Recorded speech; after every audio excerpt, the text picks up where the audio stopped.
You can support this show at patreon.com/ASAPodcasting.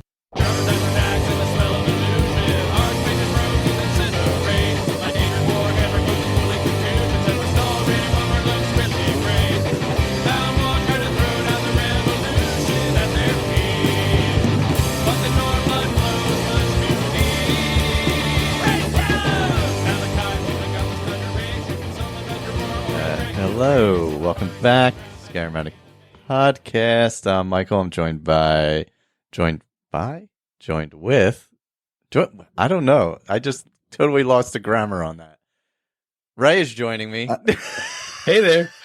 Victor's joining me. Good evening. I don't know what the proper grammar is because you know how sometimes you say a word and then you're like, that word doesn't make sense anymore now that I've just heard it. I feel like that just happened with my grammar. In the beginning sentence. It's okay for some reason. Yes. Oh my gosh, that was soon you'll be in your dotage like Ray and I are. Yes. Yeah. Tomorrow I can join AARP officially. Excellent. Yeah. So maybe that's why I lost the grammar there for a second. Yes. Next step: senior discounts. Yeah, right. They're right around the corner. Yeah. You just forget there's words. Yeah. Yeah.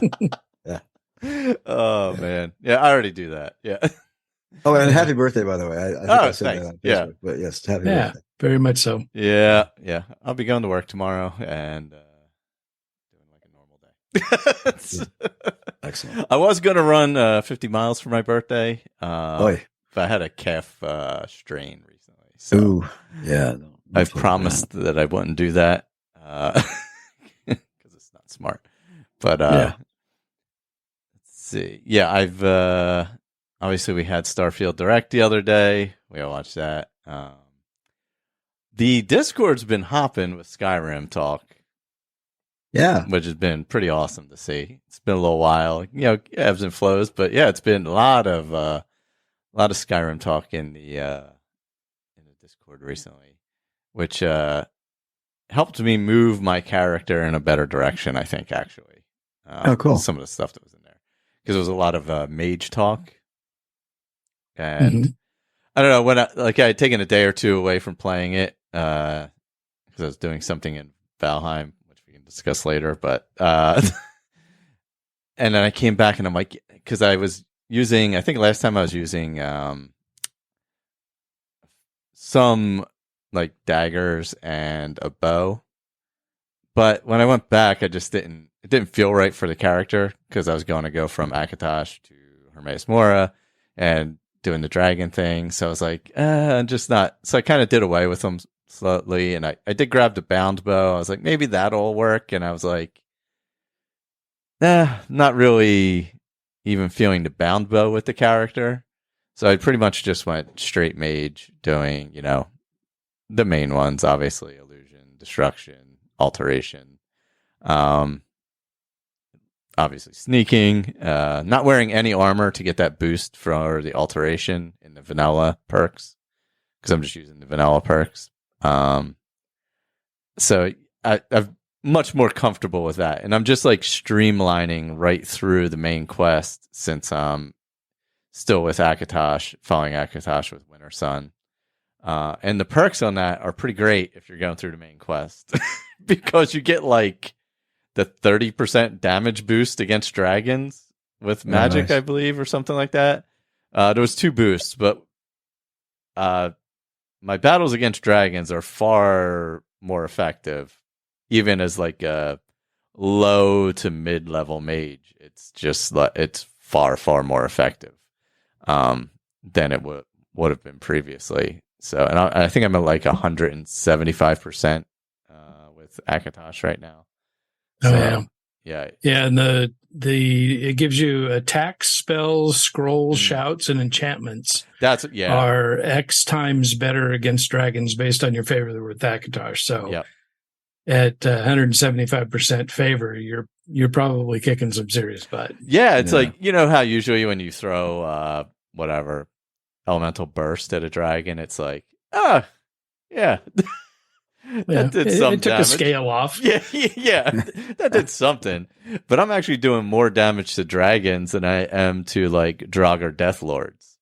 Wow. With like double like elemental burst or blast, whatever one I'm using now, I forget. So like it's very it's ramped up there. So I'm like, so essentially what I did was I decided I'm going to stay just with the main quest because it's kind of working for that character. I went through, I obviously did the first part of discerning the transmundane. Went and got the Elder Scroll and the lexicon, transcribed the lexicon or whatever it is. But I didn't return that yet because I figure I need to finish the dragon quest because that's obviously more important to the character anyway. I had to stop the dragons, like instead of getting lost in something, and then go back and kick off Hermaeus. I need to, and then that leads me into Hermaeus more before I go over and do Dragonborn. So, cool. Which kind of works well because then you go into the Black Books, the realm in the Black Books, Apocrypha. Yeah, don't know why I couldn't think of that, but. And it kind of that kind of works a little better for it. So that's kind of You're just not old enough to remember. Yeah, I'm not old enough to remember. I lost it and haven't gotten it back yet. Is the problem? But I've been just focused strictly on magic. Little enchanting, no smithing, a little alchemy, nothing crazy, just enough to do like for magicka for. Resist some fire and frost and stuff like that, magic, and some health potions because I have put nothing into health, so I only have 100 health and I'm not wearing armor. So if I let my stone flesh fade without realizing it, I can die very quickly. So I got to really, really, really pay attention to that and. Just kind of really focusing on that. Oh, when I added, what is it called? What's the Ulvenwald mod called? Traverse the Ulvenwald. Yeah, it looks amazing. It really is great. Yeah, that mod basically changes all the trees, and there's a lot of hand placed trees in there too. They're really nice textures. It's great. Yeah, I've been using it for the last couple of playthroughs, or mod builds, or whatever you want to call it. Yeah, that and I think I'm using Vados Brome for the grass. Those two together really work well together. Yeah, even on the 1X, it looks great. Like on an older machine like that. Where they placed the trees, the extra trees they've added in like areas that you would be more familiar with, it like they fit in so perfectly that you don't notice them until you realize like, oh wait, if you play the vanilla game enough, you'll have a memory of it, but. Like if you don't, they won't really even be noticeable. But they used a lot of birch in particular, which looks really good. They did nice textures on the birch trees. It also really works for anybody who's interested. It works really well with Seasons of Skyrim. In fact, there's a Seasons of Skyrim alternate file for Traverse the Ulvenwald. Oh, nice. I'm gonna use that. That must look like really great down in the Rift in that area, right? Well, yeah, but it also, as the seasons change, in like Falkreath, and all the trees start to get color in them and stuff. It's really nice. It's a lot of fun to have that. It's just an extra little bit of living in the world kind of thing. Yeah. No, they really just they add a lot to it for me. I really love the look that they add. Like I've done other tree mods and stuff, but this is honestly the favorite one I've used recently. Me too, and it's not like double-sized trees, which was fun at the time. There's nothing much else, but these are just the same size, pretty much the same size as vanilla trees, just a lot of more variety and stuff. Yeah, it's really nice. It's a really great mod. Yeah, I mean, some awesome mods. I'm gonna have to go back. I'll kill the game in a minute and go back into Mod Organizer. Maybe we'll talk a little bit about mods later, but there's been some great stuff coming out lately. Oh yeah, nice. Yeah, I mean, I'm only using right now. I have some other effects mods, graphics mods, but Winter Sun and is it Thunderchild is the shout one? Yeah. Yeah. Because that's the one that adds the library at High Hrothgar, right? Yep. Yeah. Yep. Yeah. Thundershell's great, but there's so many new mods in there. It's like rejiggered between with existing, words and shouts and stuff like that. It's really cool, but I've never really plumbed the full depth of it. I've done you have those challenges that you get, whatever you run, you have to run from Iverstead all the way up, without losing your stamina. You have to carry a green flame all the way to High Hrothgar. That's right. Yeah. I've actually never been able to do that because I never have high enough stamina. Oh. Jumping off one of the cliffs and not hitting the ground for 4 seconds. Yeah, that one I've done a few times. And then shouting to the heavens. Leaving money at the shrines. That's a repeatable one. Giving money to the monks. Yeah. But yeah, it's pretty cool. The sort of the alternative to Enai Shion is Simon Magus. He has a big library of the same kind of overhauls. Just came out with a shout overhaul called Stormcrown, which I haven't used yet, but it looks pretty cool. That's been out for about a month now. He's the one who wrote Adamant and Mysticism. Oh, okay. Yeah, Adamant. Yeah. I haven't used that yet, but it is there is at least a version of it that's been ported over. I almost always have Mysticism loaded these days. It's great. In fact, I'm using it a lot in this Perrier. Oh, that's right. You're doing Perrier. Yeah. So, I mean, I haven't, to finish mine up real quick, I haven't really I'm just in, I just exited Skuldolphin and got to, why can't I remember? I can't remember anything anymore. See what happens? Well, I'm not telling. It's a spoiler. Oh my God. Although I did forget how long Skuldolphin is. Every time I go there, I forget how much you have to go through to get to the priest at the end. And I did not fight the dragon priest or the 2 dragons. I just snuck past them and jumped in the hole and went. Yeah. I usually do that too. Yeah. And I've only done, it's Sovngarde, by the way. I've only, I've only gone there like 3 times in 11 years. Oh, really? Yeah. I finished up right there before we record it. So I literally just got there. So Lee's in. Oh yeah, Lee's in there. Yeah. Hi Lee, if you can hear me. Hello. Hopefully you can hear us. Yeah, so that was all my character was doing. I'm just I'm kind of playing straight through that, using Winter Sun for super effective if you're going through the Dragon quest line and you want to go as Akatosh. It's like I highly recommend that. That's something that I think if you want to play, especially if you want to play as like a mage, it's like really, really effective. Yeah. Yeah, I'm using Gods in Worship, and I honestly haven't found enough Periite shrines to leave money or whatever. I'm still at the first level of Periite. Okay. Don't screw around and have him kick you. Well, there's the boot you from the cult. That's right. Yeah. Well, that could happen. There's I think that Gods in Worship added it. There's a couple of new spots up next to the Periite Shrine. Maybe it's another mod. I don't know, but Gods in Worship adds a bunch of shrines all over the place. Yeah, well, there's a shrine now just sort of between Karthwasten and the vanilla Periite Shrine. There's a Periite Shrine just below. So that's one spot. But up next to where Kesh's tent is, there's a couple of new things, and I can't use them because I have to be one of the afflicted in order to use them. So, and I'm not. So I'm playing a sort of an alternate character of the afflicted. So I didn't go that route. And so I don't know what they are. It's something.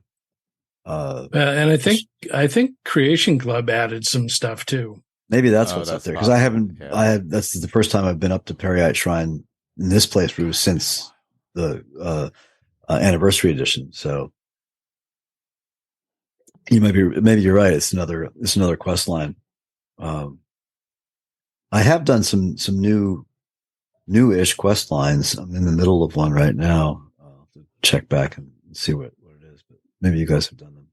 Yeah, so it looks like the mod added a pillar in the Reach, Karth River Henge, the Alchemist Camp. Mm-hmm. Oh yeah, and then a shrine at the Periite Shrine. Okay, gotcha. So I haven't been to the Alchemist Camp yet. So that's that little shack, right? That has the planting area in the back. Is that the Alchemist? Yeah, near Iverstead. I assume that's the one they're talking about. Yeah. Well, but that's the Alchemist Shack. Oh, is there a second? I think this is the one over there in Falkreath,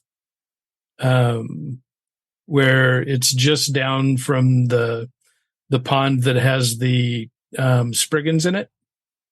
Oh, right. Yeah. Is that Mara's Eye or whatever? No, that's Mara's Eye is over near Windhelm. Oh, okay. That's right. Yeah. No, I don't remember what it's called, but I know the one you're talking about. Yeah. I used to die there regularly because I ended up there early in the game, and then the Spriggans would always kill me. Oh yeah. Yes. Yeah. Yeah, because I came across I don't know if I talked about it last time or if it was in Discord, the Assassin's Quest line that you get in Whiterun, where you get the the guy that's gonna kill Balgruuf. Yeah, you get the bow of shadows. Yeah. That's actually a pretty good bow. I did that one a couple of playthroughs ago.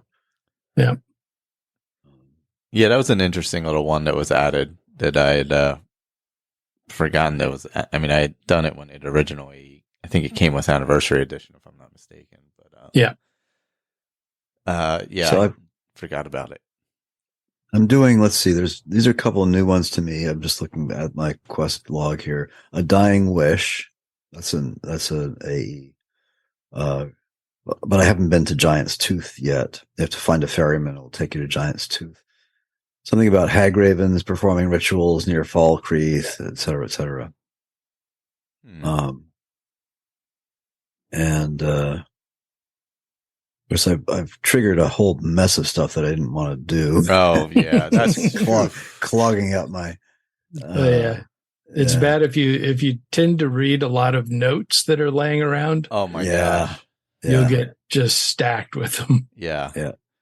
I honestly, the Anniversary Edition added so many carriers coming up to you. It's insane. Oh my god, yes. Yeah. Well, I finished off Legends Lost, so I have Sunder and Wraithguard for what it's worth, and not really worth a whole lot. And then there's Restoring Order. That's the Sword of Jigalag. Oh yeah. I ran away from them before I accidentally triggered it. Grail of Brittany. Which one was that? That's the Imperius race. Yes. Okay, thank you. Yeah. That's about it, really. I can't remember where I was. I had been, in a dungeon somewhere for a really long time, leveled up a couple of times, and came out, and the courier nabbed me and gave me like 5 letters. Oh Lord. Yeah. And then they clog up you can't put them away because they're tied to a quest. Yeah. There are a couple of mods that allow you to do that, but then you lose it forever. So if you do need it, then you're right, or you decide you want to do something later. Yeah. So I finished off the College of Winterhold, because that was part of the sort of my path with this character, and I think the next thing I'm going to do is Civil War. He's not going to do the dragons. I don't think it's just not his part of it. Yeah. But he's now getting master level spells because he did Colette's little quest. So I think I'm level 97 or 8 in Restoration now. So, and there's a ton of master level restoration spells in Mysticism. I think there's only a few in the vanilla game, and none of them really apply to my character with the poison and the periite disease stuff. So I'm not going to use any of the other master level stuff. But some of it looks very intriguing. Haven't plumbed that yet. Yeah, I didn't go into the college, but I think I need to just to get better spells. Yeah, just for at least join it, just so I can have access to the better spells.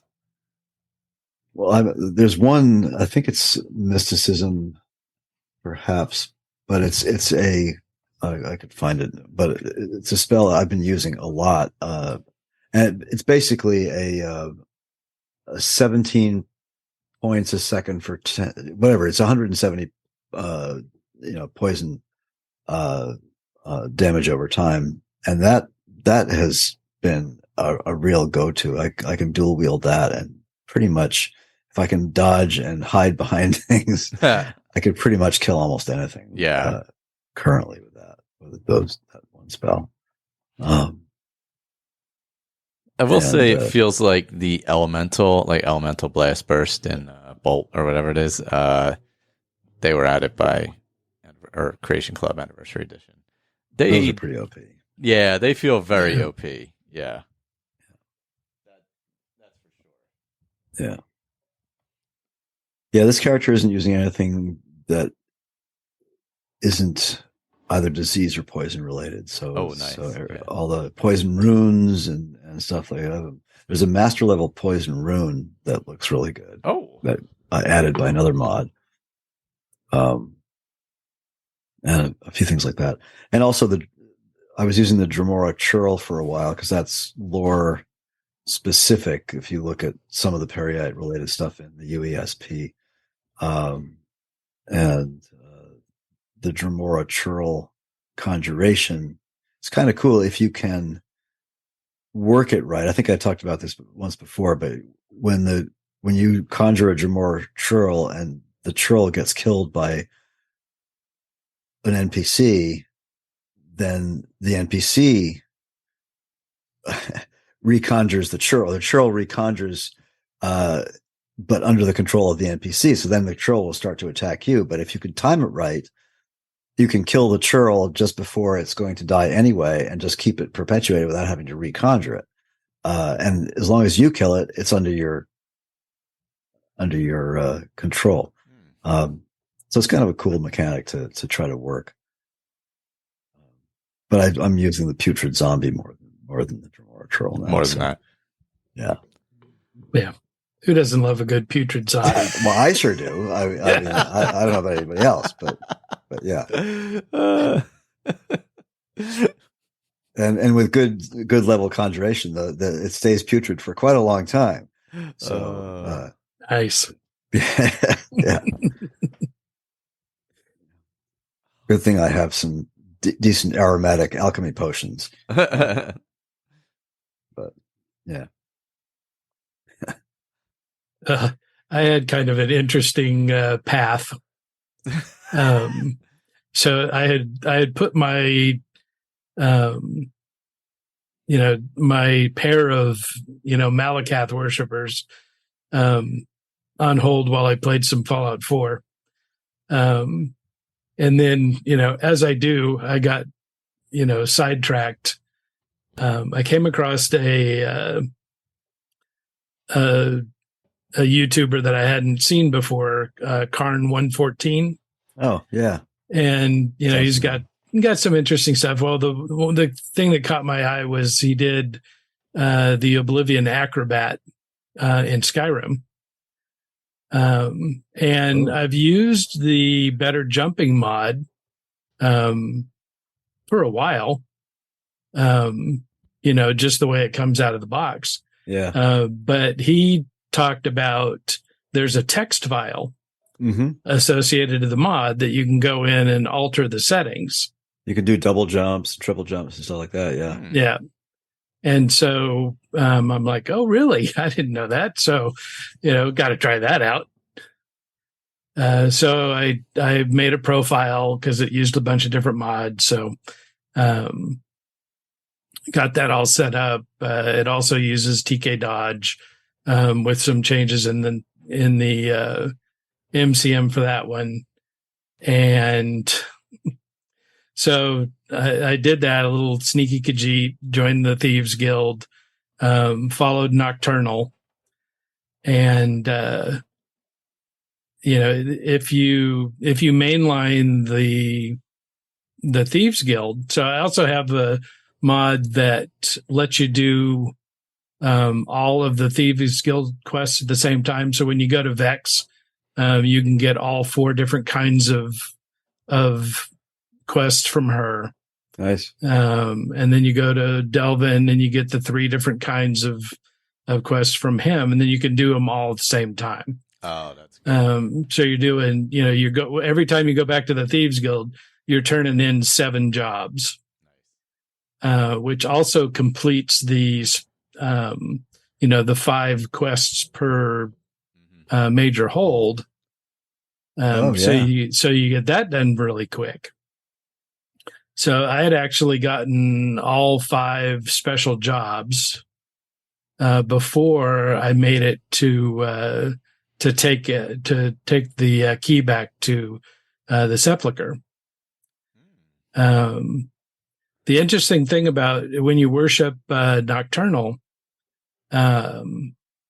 you can only get to the second level of worship before you do the Trinity Reborn. So where you, Brenliolf, and Carlia, become nightingales. But from that point, on, I got to max affinity by the time I chose my Nocturnal's gift. And so now the character is just, crazy. So you get, I think, what do you get? You get 15 points of sneak. When you worship at a shrine, you get 10 points of sneak. If you have the amulet, and plus I'm a Khajiit and I sneak everywhere. So, my sneak was going up like crazy. I had the Thief Stone. So, that was all ramping up really quick. And, so, by the time I got done with that quest line, I was all the way up, to the boon power. Oh. So I was getting where I could pickpocket somebody and get busted, but nobody knew who I was, so I didn't get a bounty.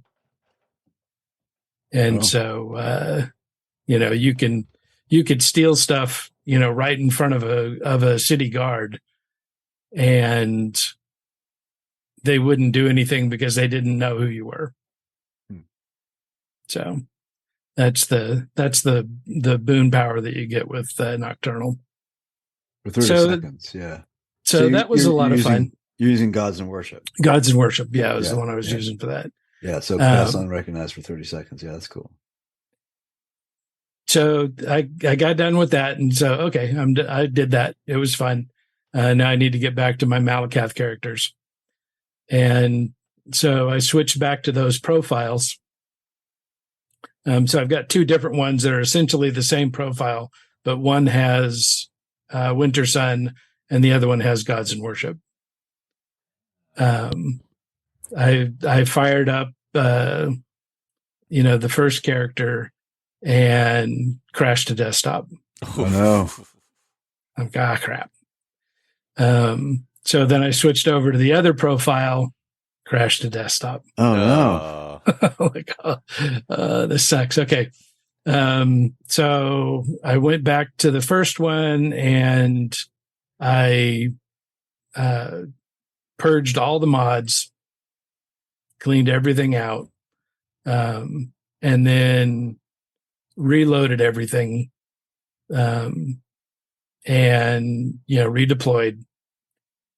and tried it, crashed the desktop. So are you crashing? When are you crashing? So right in the middle of loading. So right as you get to the first splash screen where you click continue or whatever, and that's where it crashes. Well, so yeah, you get to the screen, you click continue, or I was even trying to load directly from a hard save. Yeah. And you get this, you start in that loading screen, and, it has the little, did you know stuff pop up. Yeah. And then halfway through that, it would just crash to desktop. Because that's usually like a missing master or something when that kind of crash happens. Right. Yeah. So I screwed around, tried playing with, this and that. And finally said, okay, I need to check and see if does it crash if I try to start a brand new character? So I started a brand new character, and when this mod collection starts up, it goes through, I think, like 55 different scripts. Yeah. That load, and all the patches and settings and all the stuff for the mod collection. So went through, okay, I can start a new character. So I quit out of that and went back and tried again. And that was enough to make it so that the original saves would load again. Oh, that's cool. So it must have been a bash patch or it was generating some kind of patch that I was missing because of I wonder if something it was, I did with another profile. Does that particular mod pack have Dindulot in it? I don't remember. Yeah, because that's a very finicky. Sometimes any minor little change, and that'll fuck things over. That's why I don't use it. It also does some weird stuff with the Finis animation settings. Oh, okay. And there's lots of new animation things, by the way. Finis is sort of becoming less I don't know, popular, I guess, maybe. Yeah. There's an open source animation thing right now that just came out a couple of 3 weeks ago. Animations are really, really popular these days. The last 6 months or so has been a huge increase. I don't use them much because, again, it's just overhead and it's a lot of, because of things like that. Or you got each one of them uses one different protocol or another set of scripts and stuff. It's just, it's just asking for trouble. Yeah. And so, interestingly enough, that was enough to also fix the other profile. Oh, cool. So I was able to get both my Malakath characters going again. Good. And, being so I've been running them pretty parallel where I do the same thing with each one of them. But the Gods and Worship character is a lot stronger than the Winter Sun character. Oh, really? Interesting. Because of Gods and Worship? Yeah, because of because you get better perks. Buffs. Yeah. So two-handed weapons do 15% more damage. If you're, just with the Shrine Blessing, the amulet gives you another 10%. So it really ramps up. And then also you're getting a lot of benefit. So my smithing is much higher. So running through the exact same quests, I'm 3 levels higher on the Gods and Worship character than I am with the Winter Sun character. Nice. Oh, interesting. And Malakath doesn't have a special either, right? Imperial doesn't have one. I notice a lot of the Deadric don't have specials. Yeah. So I was relieved to get that sorted out. Definitely. Yeah, and get them back. Yeah. Yeah. Oh, man. Yeah, well, there's nothing worse than something you've got time invested in and you're really looking forward to playing, and you load it up and it crashes. It's like, oh, yes. what did I do? Yeah. Yeah. And, try as I might to keep my profiles, clean, there's still just some things that get, interaction. Yeah, it happens in Mod Organizer too. And sometimes, yeah. It took me a long time to realize. Yeah. So at this point, I think, at least now I know if it happens again, I should be able to start a new character to get the scripts to run the patchers, then go back and see if that fixes it again. Yeah. I mean, hopefully I won't have that problem again, but you never know. Yeah, that's true. And, with that collection, it's really fun and everything, but, it's like 405 mods and I don't know what they all are. That's true. Yeah. So how sequestered does Vortex keep all that? Is it,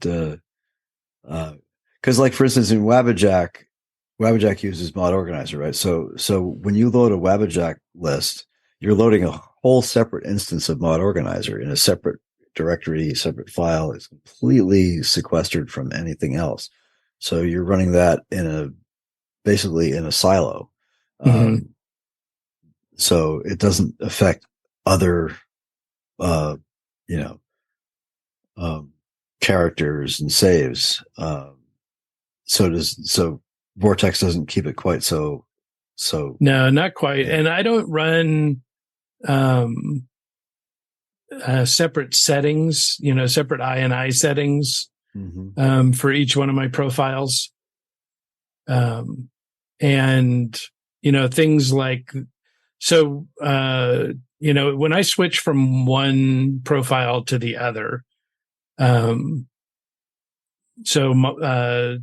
Vortex strips out all the mods that I'm not using, disables them, and then enables the ones that I am using.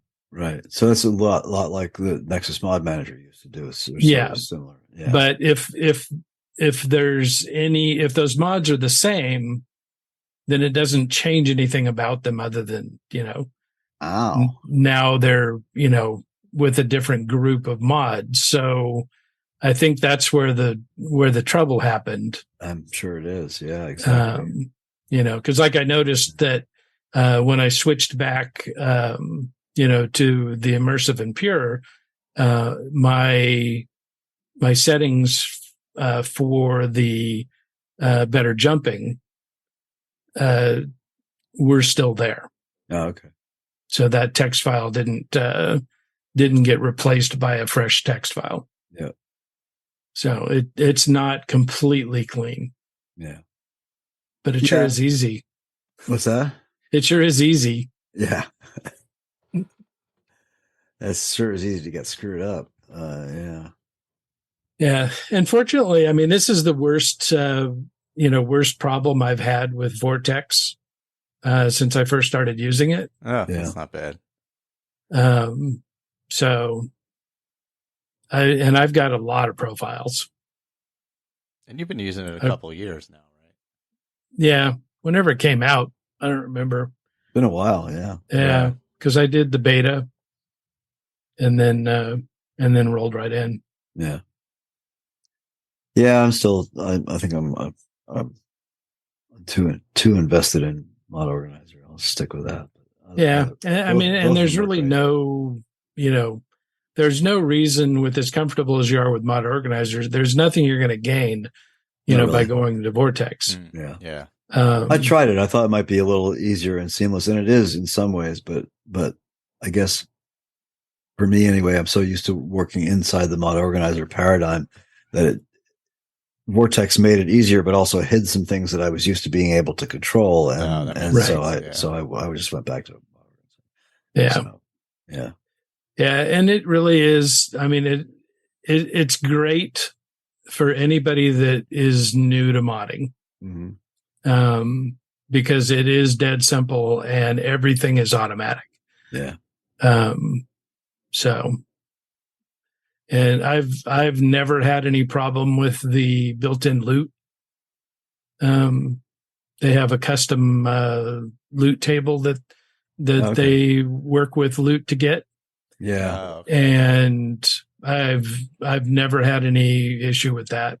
I haven't either. I mean, because there's one built into Mod Organizer as well, but the times that I have had issues haven't necessarily been related to that, but I've always thought, well, I'm just going to go back to using, loot as a standalone.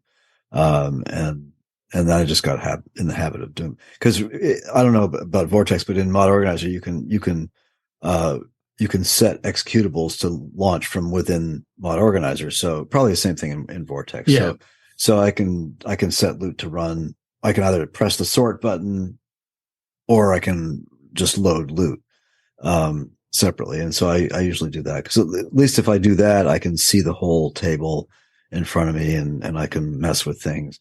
And one of the things that loot does that I don't know about Vortex, but when you run the sort, the sort of the built-in function in Mod Organizer, you don't see all the stuff. If you run loot separately, before you sort the mods, you can scroll down through the entire list, and loot will give you a lot of suggestions about things like, all right, you're loading this mod, but we don't see the patch that's available for it. Maybe you should load that too. It'll outline those in red. And so you can scroll down the whole list and find little red flags like that, go back, change that all out, then go back into loot and run it, and then sort your mod, your load order. And so that's a handy sort of little more granular, thing that you can do if you run. If you, I don't know if you can hear that in the background or not. The sirens are going off. But that's one advantage of running loot as the separate app. Yeah. Yeah. And the one that's built into Vortex, sorts the plugins. So the mods are not the key part of the sort.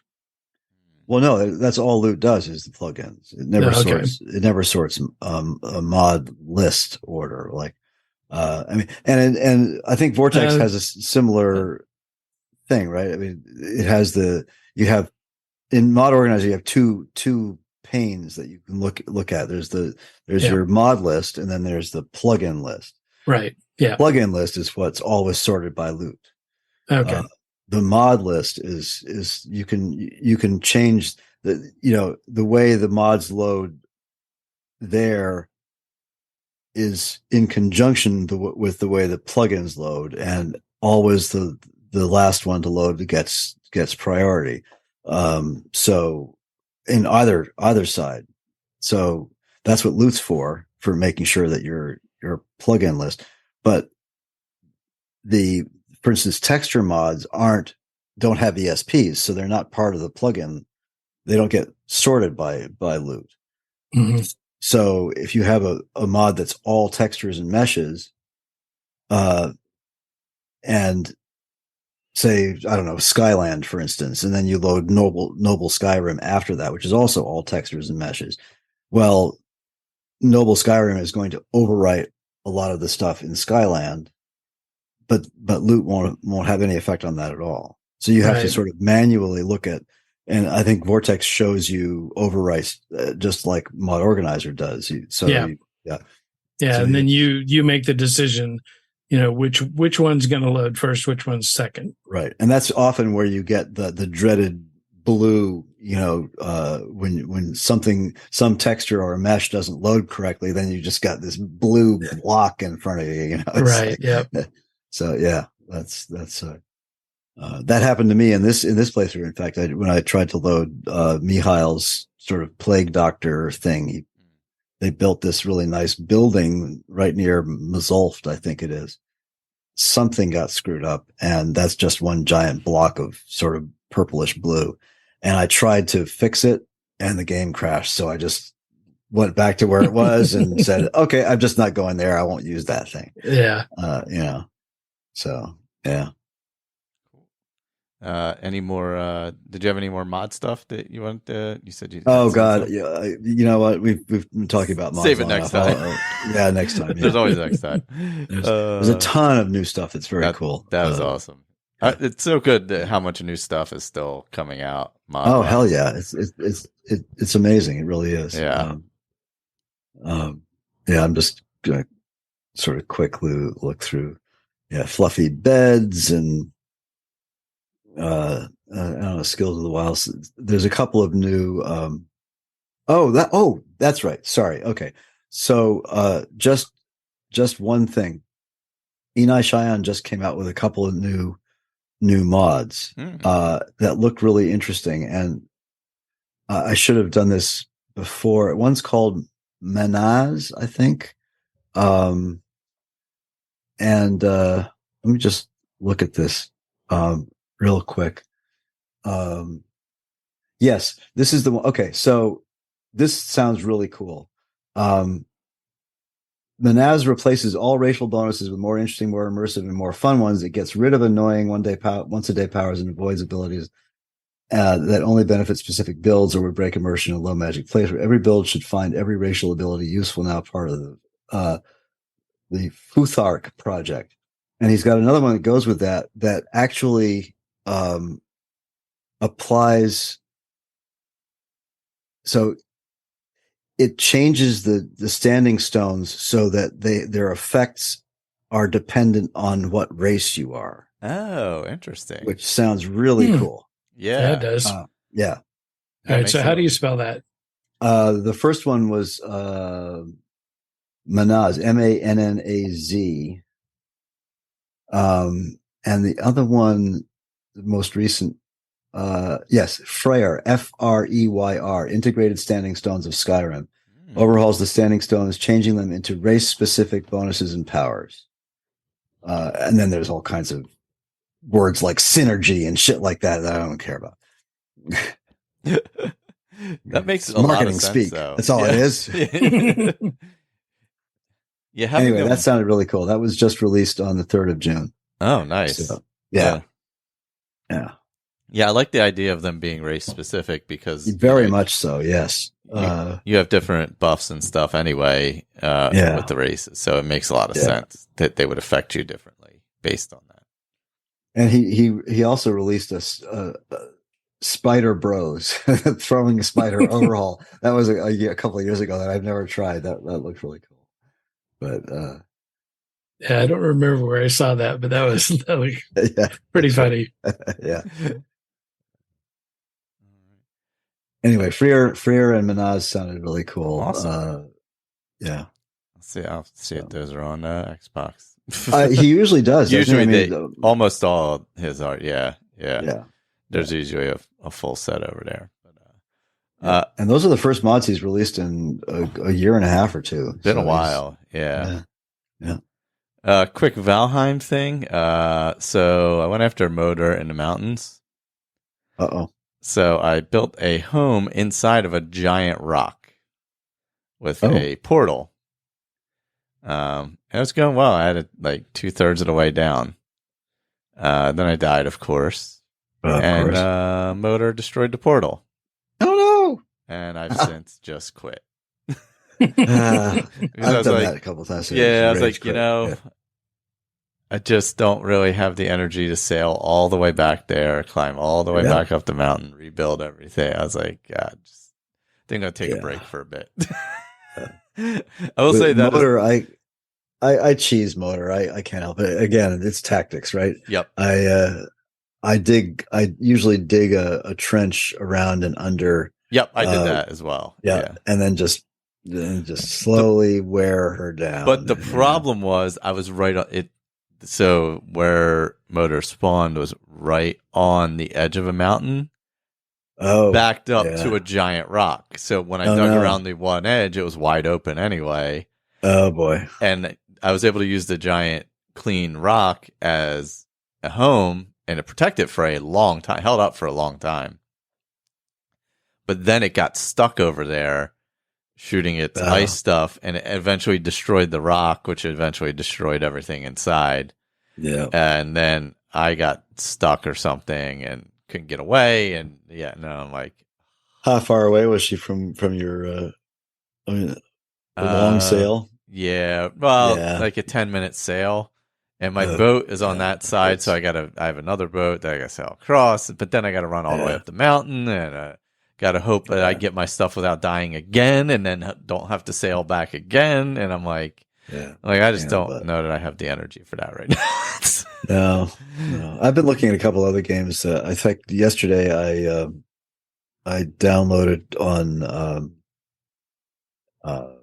Game Pass Redfall. I noticed that several people in the group have been playing Redfall, and it had horrendous reviews. Yeah, when it came out, yeah, mostly negative. I mean, good God, that doesn't happen very often for a big, supposedly AAA or AA title, whatever it supposedly is. But I think several people seem to be enjoying it, right? So I thought I'll give it a try. I haven't tried it yet, but I just downloaded that, and then there's one other one that I was thinking of looking at before Starfield comes out. Gotta try something. I haven't played much of anything. Yeah, I was actually Skyrim, perusing Hogwarts, and Valheim. I was doing the same thing, perusing Game Pass, kind of looking for a secondary game to play. as well. Yeah. Have either of you guys played Redfall? I haven't. I did. Did you? Yeah. What did you think? Yeah, I thought it was fun. Okay, good. Well, I'm looking forward to giving it a try. Yeah. I don't even know what all the hoopadoo was about, but I'm willing to give it a try. So. Yeah. And since it was on Game Pass, right? Figure what the hell I'm paying for. Yeah, might as well. Lee's saying the developers had to work on a multiplayer when they had no experience with that type of development. So is that okay? Maybe maybe that was the issue. The multiplayer part of the game is the issue. Well, anyway, I'm looking forward to trying it out. Yeah, I like their games anyway. So, all right, so I'm definitely gonna have to give this Freyr a try. So I'm looking at the first one. So for Argonians, the Apprentice Stone allows you to regrow limbs. Oh, I like it. Excellent. That's like perfect. It. Yeah. That's kind of I hadn't read through any of it. I just saw it and thought it looked cool. So that's awesome. And the Atronach Stone lets you spit caustic goo. Oh my God. No. I love it. Oh yes. Those sound pretty amazing, actually. He's such an imaginative person, so so this should be fun. Yeah. I wonder what the Khajiits are. Honestly, I wish that. Well, I mean, I'm glad the mods are still coming, but I wish they had gone further with employing these people to make more DLC content or larger DLC content for Skyrim, since it's going to be so long. Well, that's the thing, though. A lot of these people, especially people like Enai Shion and Eleonora. Well, I don't know about Eleonora. She may have, but a lot of them don't want to be employed. They don't want to sell their mods. So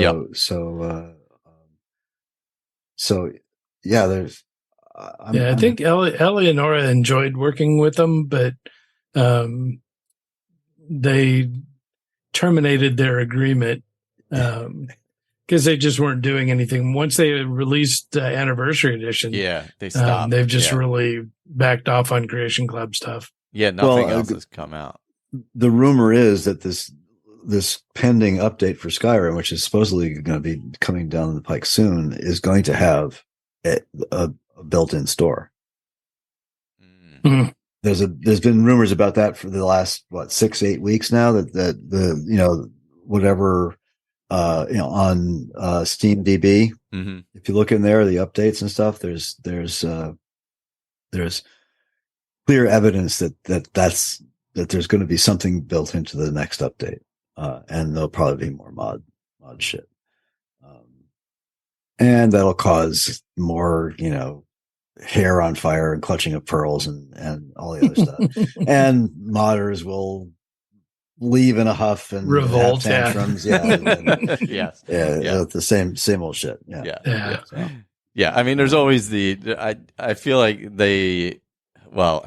it seems like they're smart enough to know that the free avenues are what keeps their games alive for a long time compared to everything else. I yeah. And the one thing they need to do with Creation Club is figure out a way. So Jess ran into a problem on her Fallout 4 because she once you install Creation Club content, you can't uninstall it. And so, she was trying to figure out why she was crashing every time she went to Far Harbor. And she couldn't tell if it was the Creation Club mods that she had because it wouldn't let her uninstall them. Oh, okay. Oh, you couldn't. That's weird. You can't uninstall them. Yeah, I've never used it except for the stuff that came with AE. So right, that's the only thing I've done too. Yeah, and I waited on that until there was a ton of updates from until they updated community. Everything. Yeah, SKSE and all the other stuff. Yeah, that makes sense. And and I keep my Skyrim on the PC set to only update if you launch it from the Skyrim launcher. So as long as I launch it from SKSE, then it won't update. It won't auto update. Got it. Until everybody else catches up with it. Yeah. I'm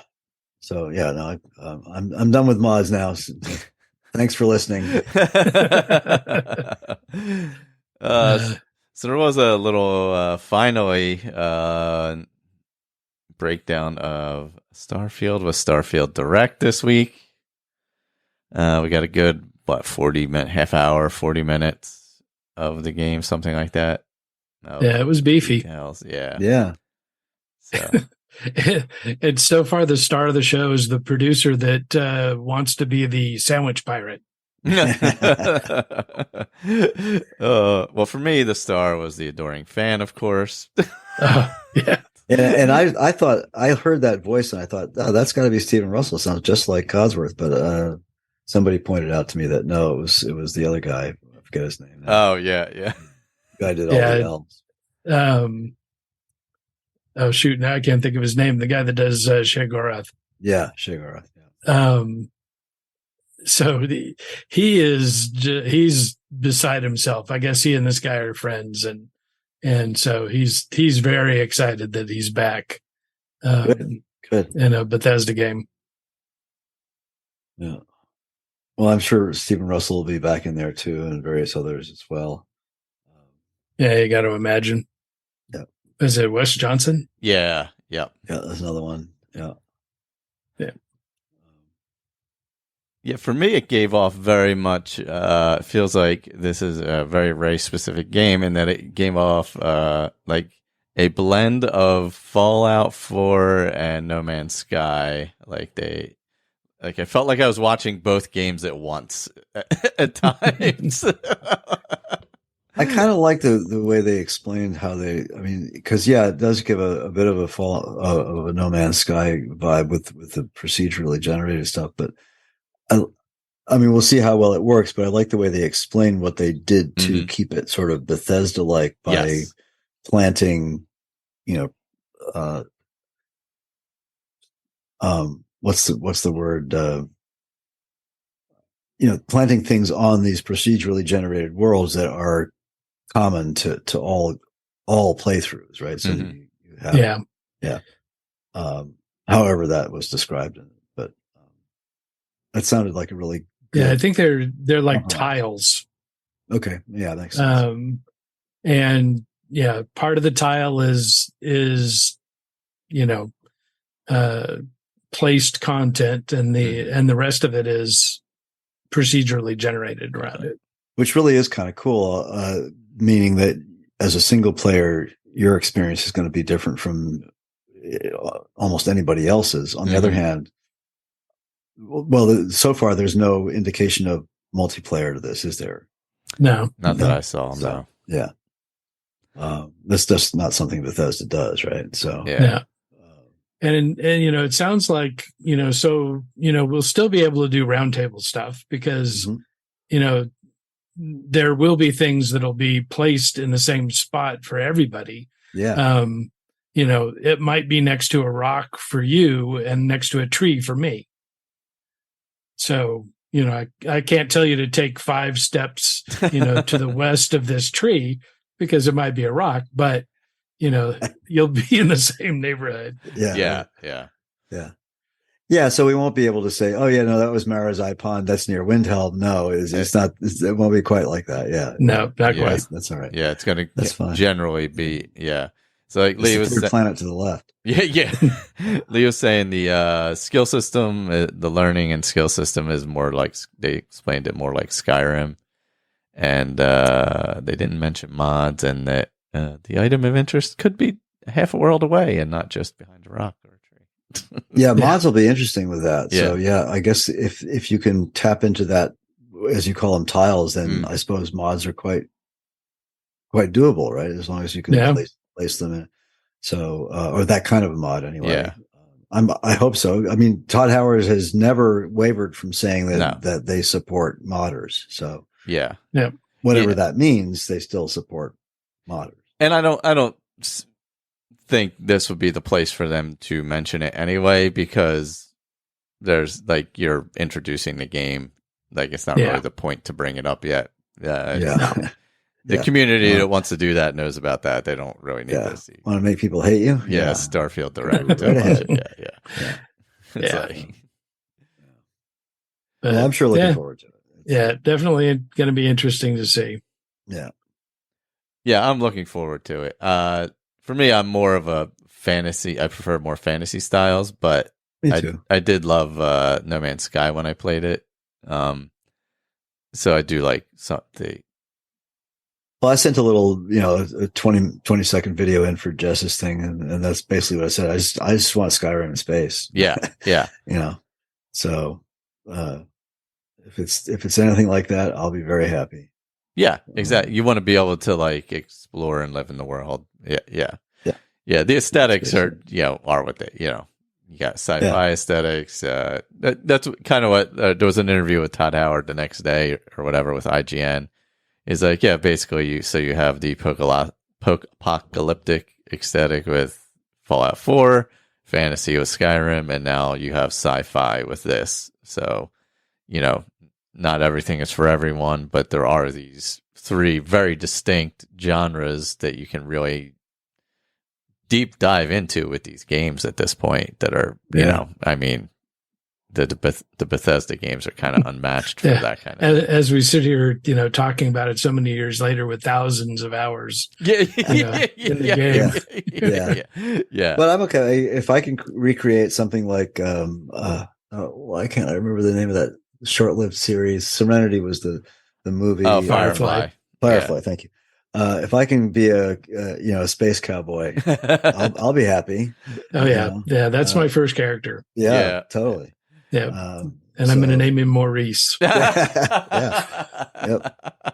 Actually, of all the games that I have been or will be able to play, one of my gamer tags will be best. I don't know if you guys know who Jack Chalker was, but one of my gamer tags is Nathan Brazil, and he's one of my all-time favorite ever sci-fi characters,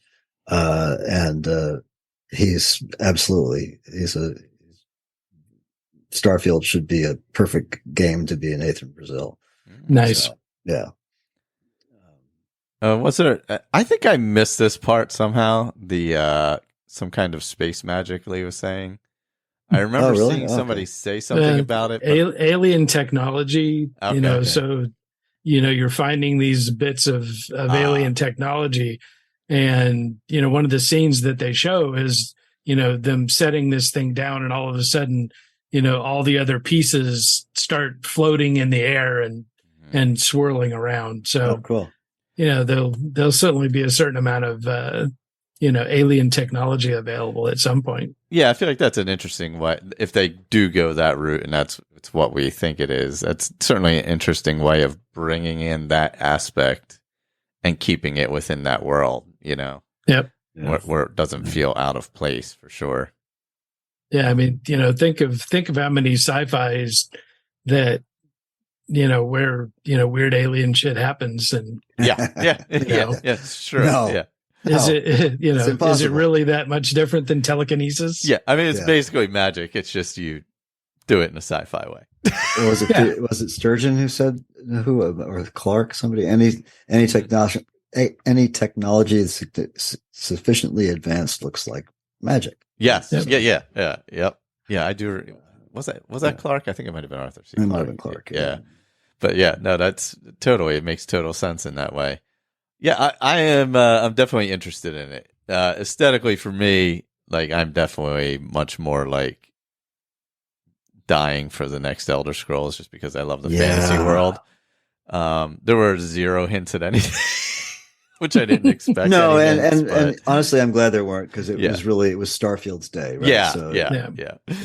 And even in the Todd Howard interview after, there was nothing. Yeah, he was, very reluctant to say anything about it, other than he'll get it done before he retires. Yes, that was He's like, that was the interesting thing, because he's like, I mean, that will probably be the last Elder Scrolls game he directs. He said, which makes sense, because if it's even say it's 2 years away, which I don't think, but that's still, to do another one would be a decade after that, and it's just not realistic, not when you have another Fallout after that, and no, I think my guess would be we're 2 years away from a concrete announcement. Yeah, that would be my guess as well. Yeah.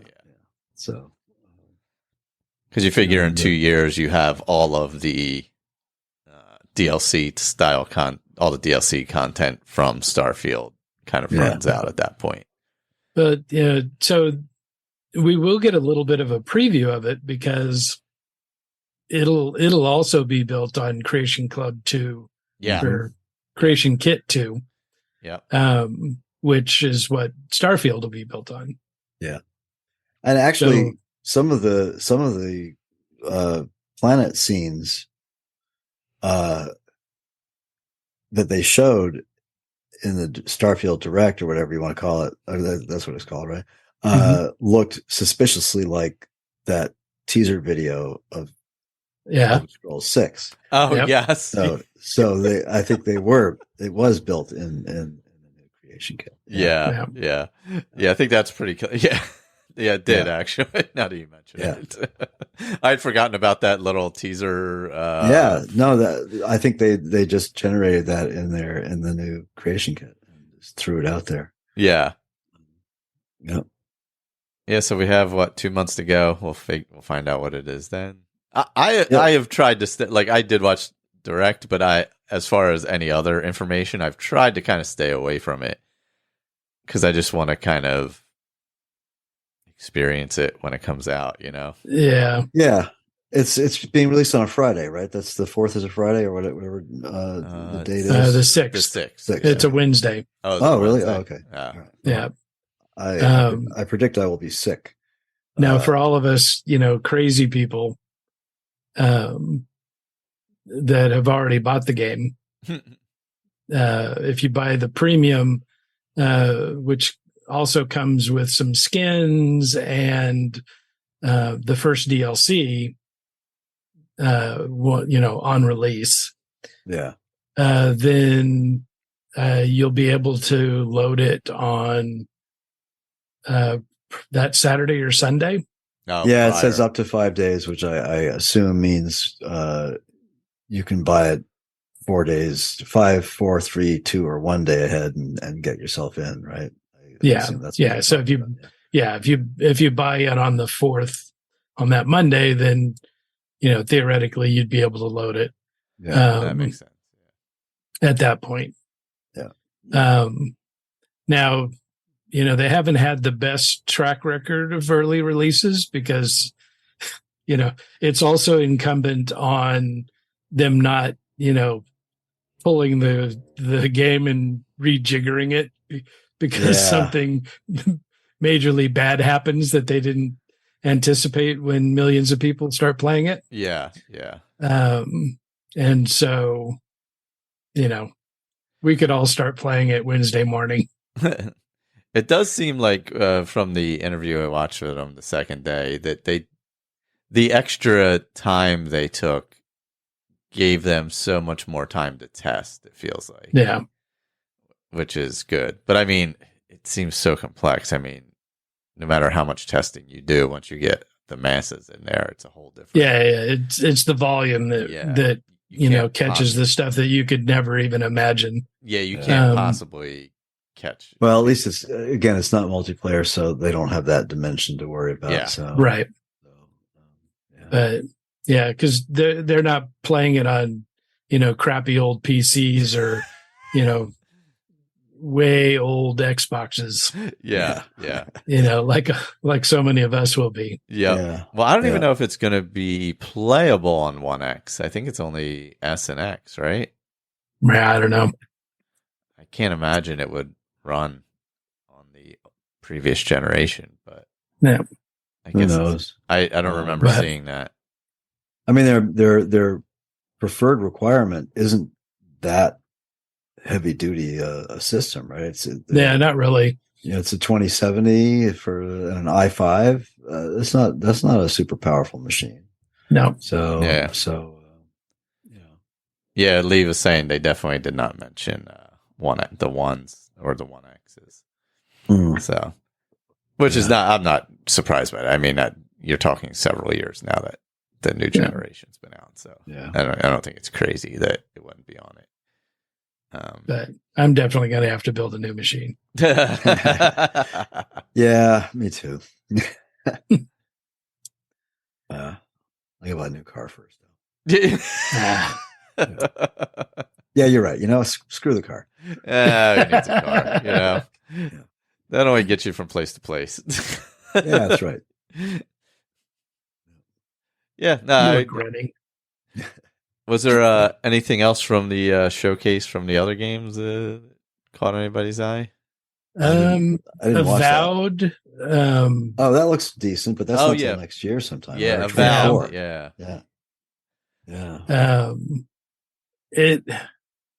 It doesn't look quite as cool now as it did at E3, last year. Yeah. So I don't know.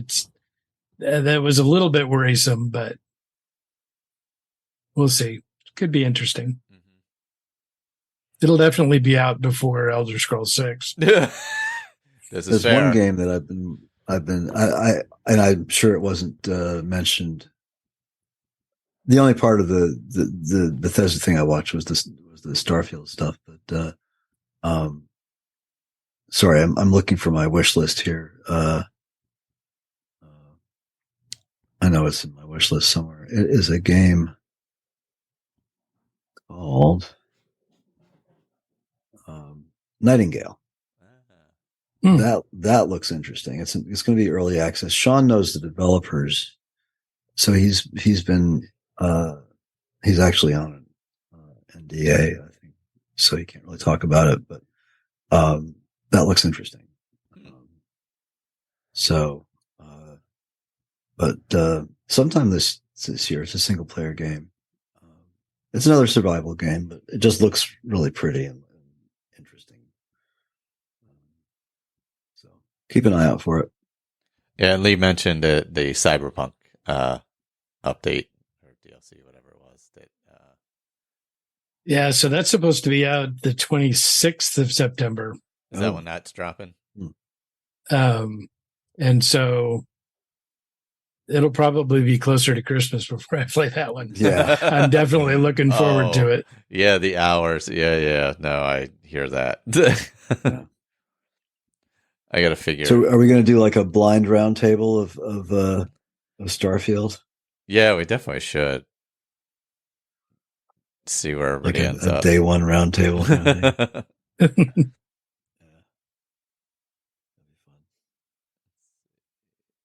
Yeah. I haven't heard anything more about it, but depending on how the war carries on in Ukraine, the studio that makes Stalker is was still working on Stalker 2, which I'm definitely looking forward to. Yeah, that should be great. I agree. Because that world with a modern mechanic will be pretty fantastic. Yeah. Lee made a good point. We can't plan a round table without knowing any quests. Sure come on. I disagree. That's why the blind round just table. Look at the, have you seen the quest list for the current round table? I think not. That's fair. That's a good point. Point. Seeley, we've subverted Andrew's original invention. Yeah. We've already broken that wall. Oh man. What's so anything, was there something new in No Man's Sky I thought I saw? Was there Yeah, so they released the latest expedition. Okay, it was a new expedition. Okay. And the reward for this expedition is a robot body. Ooh. So once you complete the expedition, then you can make yourself a robot. Oh, nice.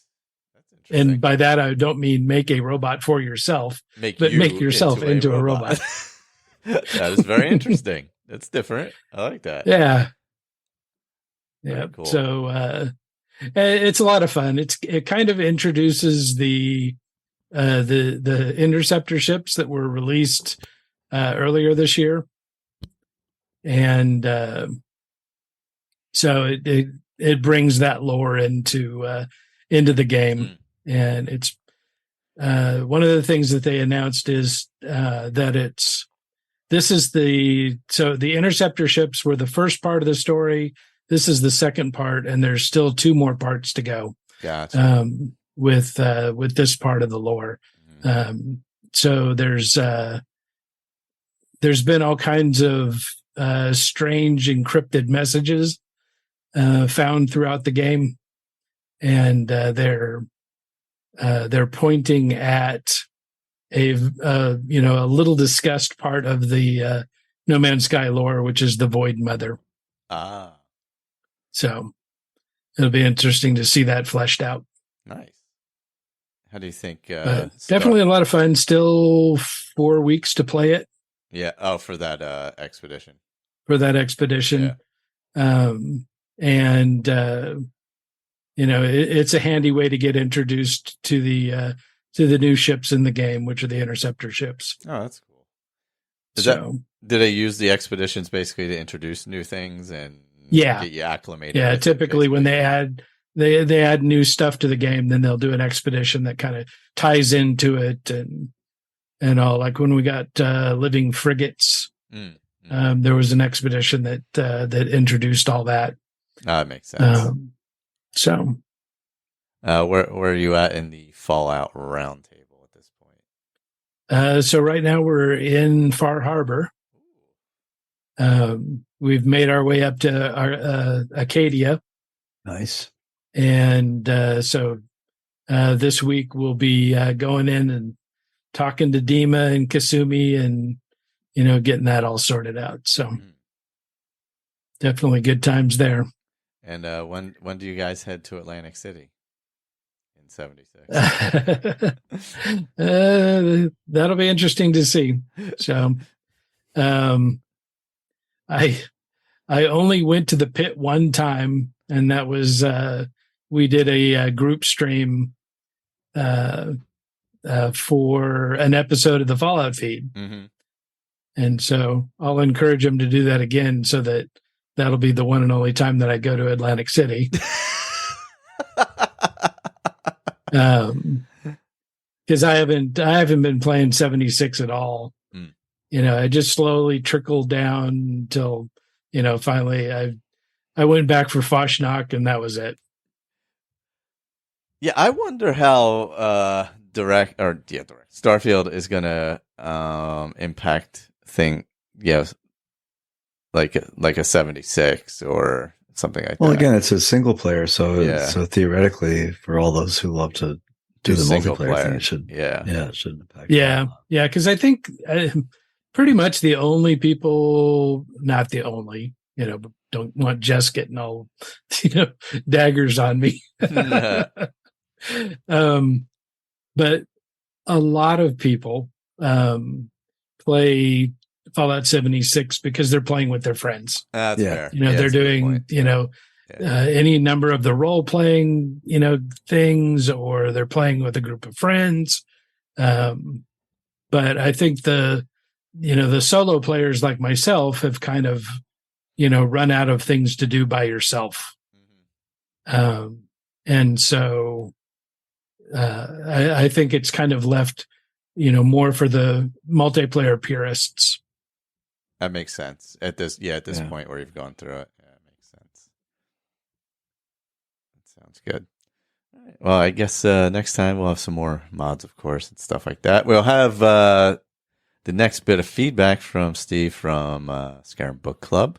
We decided to move it to next time because we had Starfield Direct to talk about this time. So rather than jam it in there. I think that's it. Yeah, I'm still going to continue on with this character until I get... Oh, I did find Hermaeus Mora's shrine also for Winter Sun. Do you know where it's at, by the way?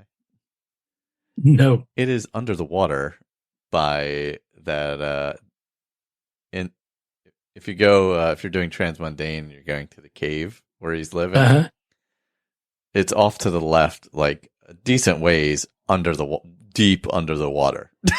So there's also a mod that places an item there. Oh, really? Okay. Yeah. The Sword of the Monarch or something like that. Oh, okay. So yeah, I know that little area for whatever reason is quite popular. Yeah.